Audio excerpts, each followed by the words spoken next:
How's it going, class? This is Captain Mazzaferro. So, when I think about the people and events that have influenced me up to this point, it really starts with my enlisted time on the Compass Call, the 5 years that I spent with them.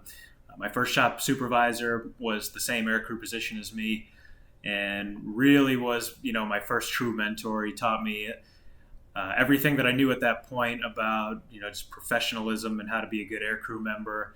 And eventually, when I became an instructor, I modeled my instructional style after his. And he's still somebody that I talk to. He's a master sergeant in Andrews. I like to still bounce ideas off of him. After him, I still remember back my first flight with the operational squadron after my check ride. I ended up sleeping through my alarm, showing up a half hour late. And the major at the time, who was the operations superintendent, before I stepped to the plane, told me to stop by his office after we landed.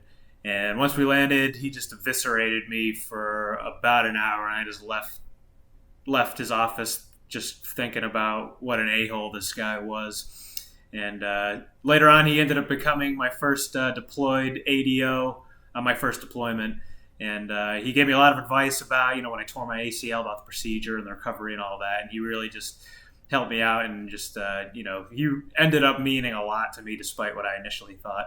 And then when I went through CISO training in Pensacola after my commission, he was an instructor there, and he was the guy who pinned on my wings. So for me, that really meant a lot, and I just told him, thank you for everything. And now being on the MC-130H, the Combat Talon 2, I see a lot of similar dynamics to what I saw on Compass Call, where it's about a 50-50 split between officer and enlisted. And specifically on the Talon, we have a lot of older enlisted folks, being a legacy platform that's about to be retired. So a lot of our enlisted have been around for a very long time. They have a lot of experience, and not only that, but they're very proactive, and they're very willing to take new guys under their wing and teach them the right way to do things. So whether they're officer or enlisted, they would take a newer aircrew member under their wing and just teach them about what they're doing wrong, what they can improve upon. And I had that happen to me, regardless of whether they were pilots, navigators, EWAs, or flight engineers or load masters.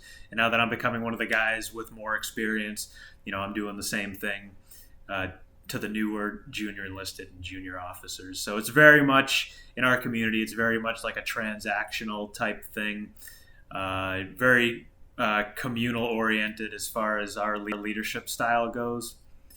But for me personally, I always try to work as hard as I can, be as proficient as I can be at my job, and just set a good example for the new guys, and just, tell them what they can do to be the most effective members of our community as they can be as an AFSOC platform that does a lot of non-standard things.